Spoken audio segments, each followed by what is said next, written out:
So I've just parked the car up, as you can probably see behind me. This is the typical sort of parking place I can find.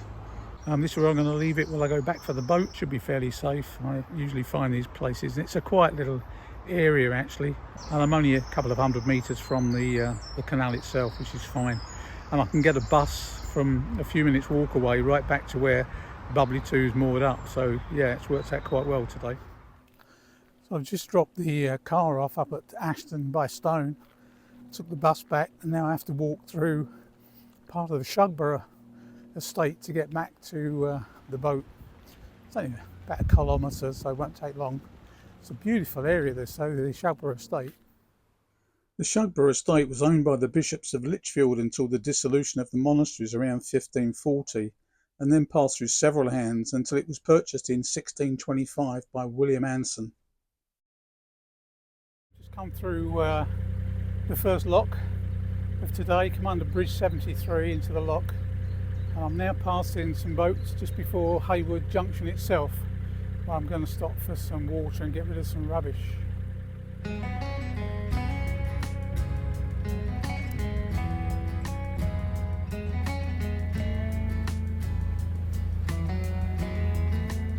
Okay, so I've just passed through Great Haywood, topped up with water, had to wait a while. There was 3 boats in front of me, so I needed water, so I had to stop. See all the boats in there.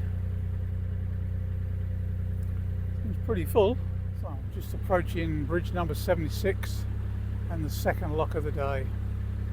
So I've just come into the second lock of the day by bridge 76, and this young lady's helping me. Brilliant.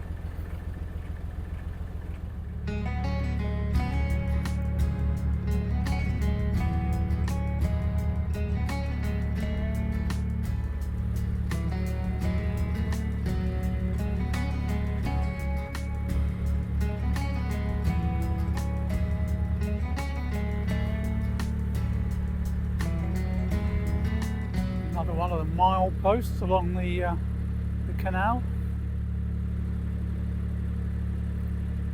Shardlow 40 and Preston Brook 52.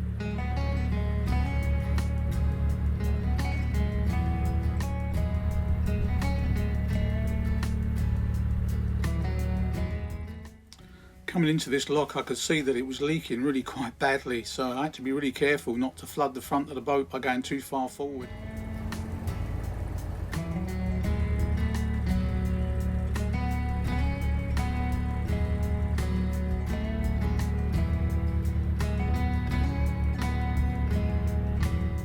Bridge coming up, it's got some really interesting brickwork on it.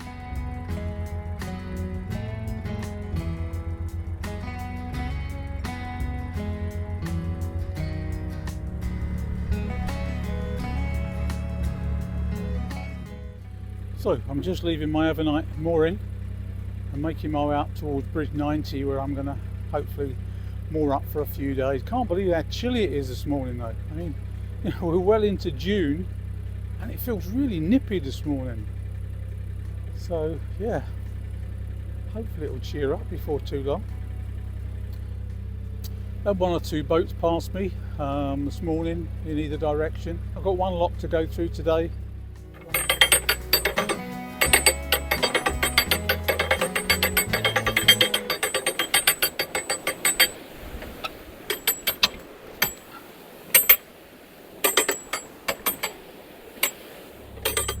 I've just come through the Sandon lock, the only lock of today. It's got to be the slowest lock I've ever been through. Has to be said that there's only the gate paddle working and the CRT are aware of it. But there we go, we've gone through, the sun's just come out, so yeah, a bonus. It's amazing what a little bit of sunshine can do. When I set off this morning, it was miserable, it was cold, overcast, etc. And less than an hour down the canal, the sun's come out. Yeah, I mean, amazing. This is what it's all about. Come on. Some nice countryside along this stretch. Love the way it is at the moment. Really out in the wild, in the wilderness. It's beautiful.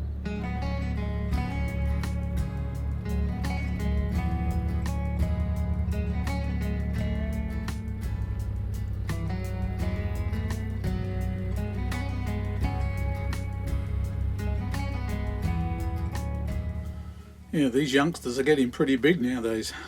I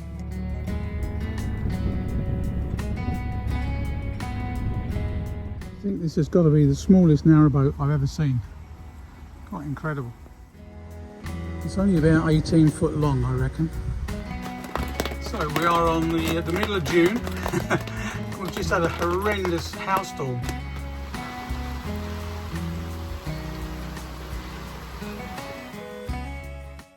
Good time for a brew, that's what I say. Nice cup of coffee.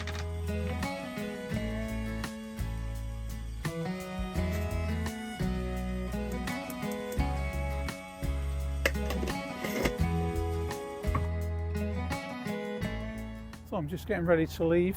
I've been here at Stone for a few days, but this morning I'm setting off and making my way closer and closer towards Harecastle or Scarecastle Tunnel.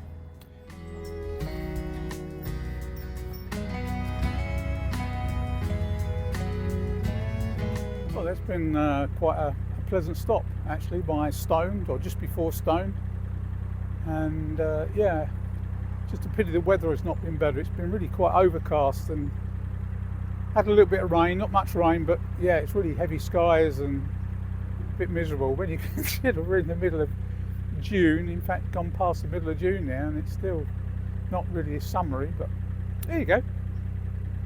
Still good to be out cruising, so that's the main thing.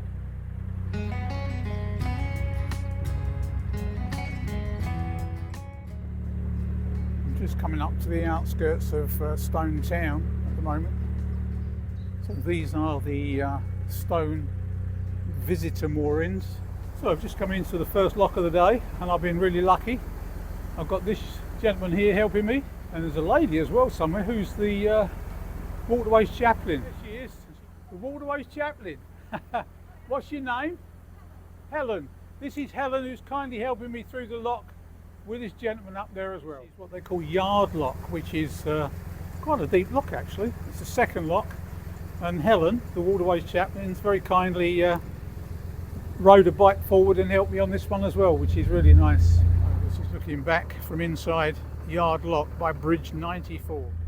So coming through Stone, it's quite busy with boats, as you can see. This is obviously a hire boat centre as well, and the pub. So this warehouse or factory coming up is for stone owls.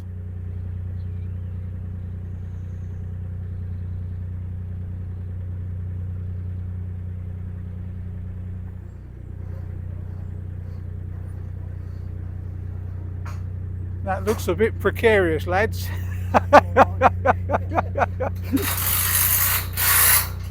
Well, I can't believe my luck so far. This is the third lock, and once again I've got help. So yeah, I've had a really lucky morning this morning. Fantastic. This is the lady that's helping me. So that's 3 locks down, and one said so far I've been ultra lucky. Help for the first 3. I'm going to buy a lottery ticket later on. Expensive looking housing. So this is lock number 6 of today. It's amazing sometimes the people you see on the canal system. This chap here just helping me through this last lock, but he's actually not got a boat but a bicycle. Just come to help. Brilliant. So this is lock 34, which is the top lock, so I've done with the locks for today, which is good. Yeah, that was interesting at that top log. Chap there robbed the lock, they called it. And he came up on a bike. He doesn't have a boat, but he does everything for boaters. He goes and does shopping, he does laundry, he even comes wherever you are in this neck of the woods, obviously, but he'll come and black your boat, all sorts of stuff. And yeah, brilliant, absolutely brilliant. Even got his own business card, which he gave me. Robbed the lock. So this is bridge 100.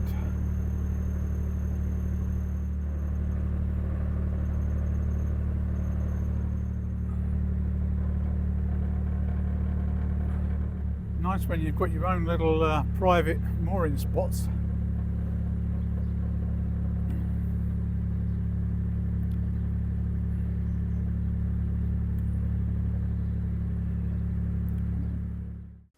So this is looking back towards Trentham Lock.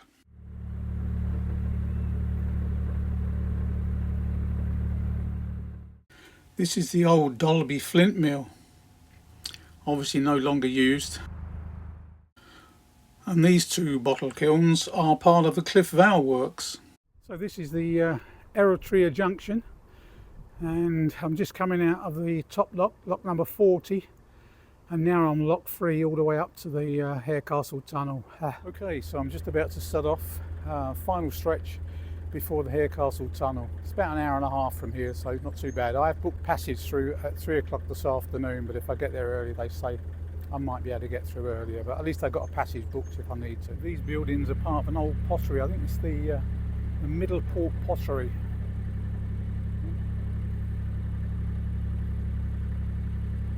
And again, you can see the extensive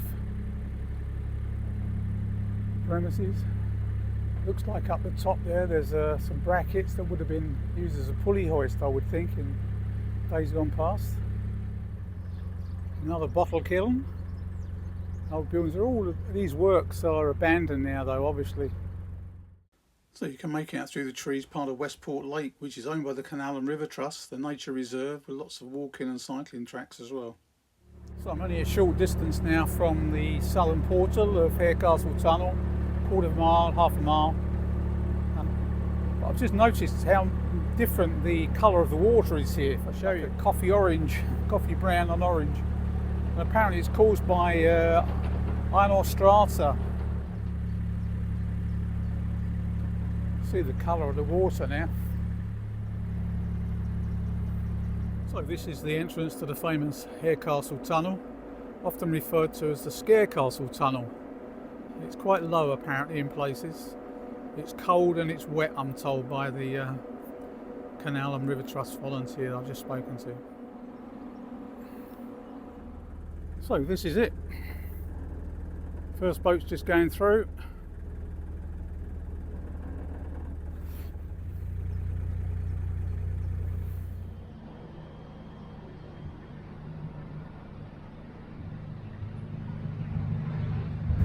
That greets you when you come in, skeleton.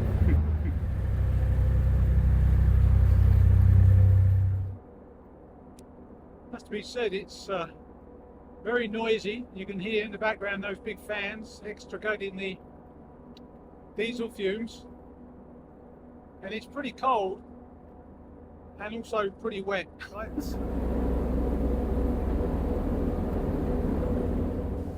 So this tunnel was actually built by Thomas Telford and opened in 1827. It's 2,926 yards long. It was right what they said about the temperature. It really is chilly in here. It's about the coldest I've been going through a tunnel, I think. Just coming up, you might be able to see these fluorescent sort of markings. This is where there's a change in the sort of dimensions of the tunnel.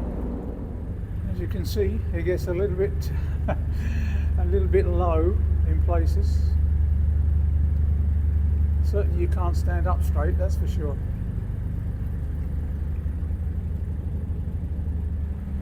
So you can see light at the end of the tunnel, nearly there. About another 400 yards, I think. Actually, I thought the Blissworth was the worst tunnel to come through. Shorter, but much wetter. And it kinks a little bit, whereas this is more or less dead straight.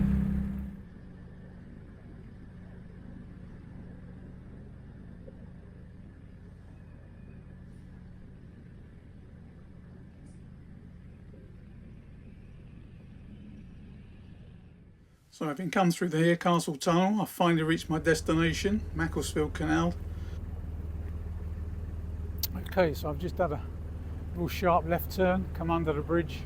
So now I'm at the very start of the Macclesfield Canal. Well, I'm only about 100 yards, 200 yards in onto the Macclesfield Canal, but just looking either side of me, I think I'm going to enjoy this canal.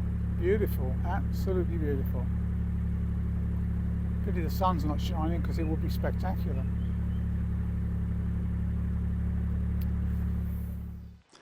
Well, it's taken me a fair time to get up here, but I finally reached the Macclesfield Canal. And yeah, although I'm only a short distance along it at the moment, I'm really enjoying it. I love it. But having reached this and gone through Scarecastle or Harecastle Tunnel, which I didn't think was that bad, to be honest, In my opinion, the Blissworth Tunnel is a little bit more difficult. It's taller and but it's much wetter in my opinion, and it's got kinks in it, so it makes it a little bit more difficult. But Harecastle Tunnel, longer tunnel, dead straight almost, but yeah, there were one or two sections where you really got to duck down and watch your head. But anyway, as I said, I'm now up on the Macclesfield Canal. I'm going to stay here for a while. I'm going to make my way up towards the Peak Forest Canal. There's one or two stoppages at the moment because of problems on a couple of locks, so that's going to hold me up a little bit, but hopefully not for too long, and then I'll be on my way again. So I hope you've enjoyed the video. If you have, don't forget to subscribe and like the videos. It always helps me, and I'll look forward to seeing you on the next one. Once again, thanks for joining me. Appreciate it.